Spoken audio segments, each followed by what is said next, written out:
Cocaine isn't cheap. It's expensive. That's fucking illegal. دانا وايت. I don't give a f. الرجل الحذق الذي لم يكمل دراسته. Dana has a high school education and that's it. ومع بدايته المتواضعة. I actually had a lot of jobs. I was a bouncer, as a bellman. I did paving. I can remember Dana White used to hang around me and Jeff Mayweather and carry my bags. دخل عالم الملاكمة وعمره 17 سنة، وفي أحد الحصص التدريبية التي يشرف عليها ببوسطن حدث أمر غير مجرى حياته إلى الأبد. I was actually teaching a boxing class. And these two guys walked into the class and said, "Hey, we need to talk to you." I go outside with them and you owe us some money. It's like $2,500. Told them I don't have the money. And then one day I was at my house and I got a call and they said you have till tomorrow. Well, you better come up with it. I said, or what? He said, or you're gonna find out. I literally hung up the phone, picked it back up and called Delta and got a one-way ticket to Vegas. لينتقل دانا وايت إلى لاس فيغاس ليلتقي ولأول مرة بمقاتلي الفنون المختلطة. And we were blown away by these UFC guys. في وقتها كانت منظمة اليو عبارة عن منظمة تعد نزالات غريبة وبدون أي قيود وقواعد وعلى هذه الشاكلة.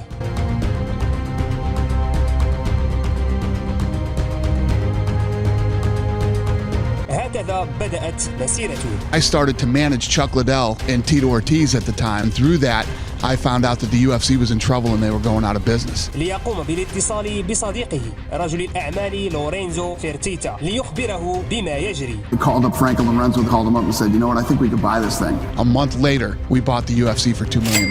Dana, congratulations on your first show. That's got to feel good. Thank you very much, James. I appreciate it. We're excited. We got a sellout crowd here, 5,000 people.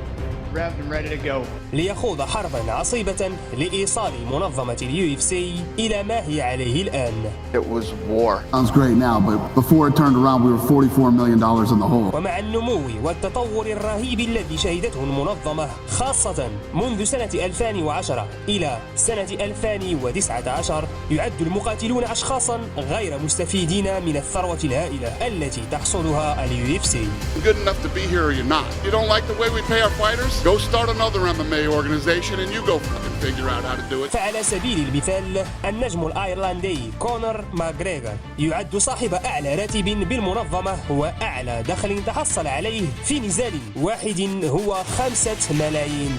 لكن هذا الرقم لو قارناه بما تحصل عليه في نزال الملاكمة ضد فلويد مايويذر فهو أمر يدعو إلى التساؤل لأنه ورغم الهزيمة تحصل على مبلغ $85 مليون. وبمعاينة بسيطة لأكبر الرياضات دخلا بالعالم ككرة القدم الأمريكية NFL وكرة السلة NBA بحيث يتقاضى الرياضيون ما يقارب 50% من العائد المادي مقارنة بأقل من 20% بالنسبة لمقاتلي اليو In a lot of other sports, closer to 50%. You lock in fighter income at around 18% of gross profit, and a lot of your fighters say, hey, we'd be happy for something more than 18%. Why can't we get it? Yeah, that's been going on for 20 years too, and it'll be going on for the next 20 years. Out of all the sports, UFC fighters, compared to how much the owners of the league get paid, is the lowest. I think it's around 20%, whereas in other sports, it's like 45%. على عكس دانا وايت الذي أصبحت ثروته مقدرة ب$500 مليون. It's unfair. The UFC fighters don't have fair pay.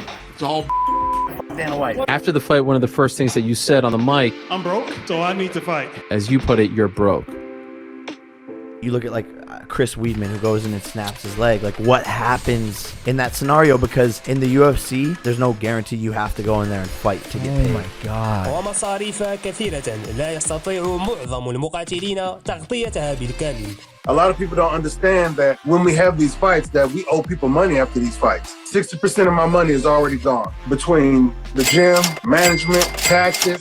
On top of that, I got kids. That money goes. Money don't last forever. لذلك تلك $50,000 الإضافية على أفضل أداء قد تخفف بعضا من العبء الذي يحمله هؤلاء المحاربون. Please give me that bonus. I need it. Hey Tom, you got performance of the night. I did.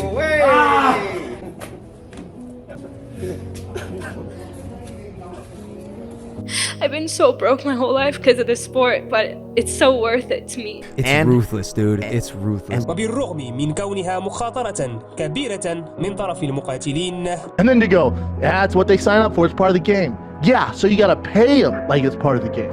Why do we keep hearing about the underpaying stuff? You know, when it comes to me as a human that likes fighting, I know how fucking dangerous that shit is. You should get paid an incredibly generous amount of money to step into a cage fight for millions of people to see. I am a high-level, elite-level athlete. I would like to get paid like elite-level athletes, like the ones in the NFL and the NBA. ليس هذا فحسب، بل نجد بأن ما يقارب 32% من المقاتلين ينتهي بهم المطاف بإصابات بالغة في الدماغ. All the guys you grew up loving watching, none of them are doing well mentally. My days suck. You constantly forget on a daily basis all the time. You know what my favorite thing on this is? Dana goes, we're all dealing with it. How dare you? In 2012, doctors diagnosed him with degenerative dementia, a type of CTE caused by repeated blows to the head. My brain forgets. They found lesions in my brain. I have a hard time remembering what I did yesterday. I truly, honestly believe if it wasn't for the pills that I'm taking, my life would have been done a long time ago. Now nothing's gonna happen and I'm only gonna get worse. It shouldn't get worse. It doesn't get better. This is the best that you will be. Spencer Fisher should never have to teach a fucking cardio kickboxing class or some bullshit blue belt jiu-jitsu class. I just don't want anybody else to have to go through the same thing. That man should be compensated and be set for the rest of his life, just like these other leagues. Just like the other fucking leagues. ولكن ماذا عن باقي المنظمات المنافسة له؟ Fighters would be certainly better off if there was more competition. That's always how it works. Whether it's Bellator or ONE FC, the more those rise, the better it is for everyone. دانا وايت وبكل بساطة لا يكترث لذلك. Those guys create the next talent that will end up in our organization someday. See anybody buying us? Because we're not in trouble. You can't buy us. حتى أن المقاتلين بأنفسهم لا يستطيعون مناقشة الرئيس بخصوص ما يتقاضونه. By the way, bro, we're the only ones, honestly, that can really talk about this because they're locked up. They're locked up. لذلك يعتبر جيك بول التهديد المباشر للرئيس الأصلع.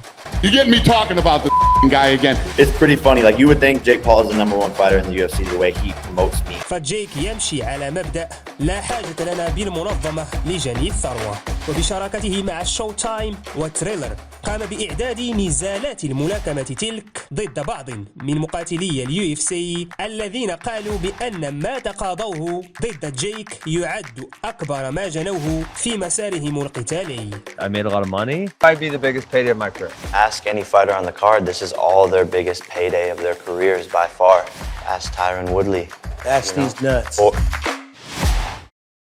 لأن هذا ما يشاهده الناس. There's a market for that. If people are dumb enough to spend their money watching that shit, I mean, I don't know what to tell you. Good luck to them. فلا عجب أن نشهد في المستقبل قيام المقاتلين بالمشي على خطى ما يقوم به الإخوة بول.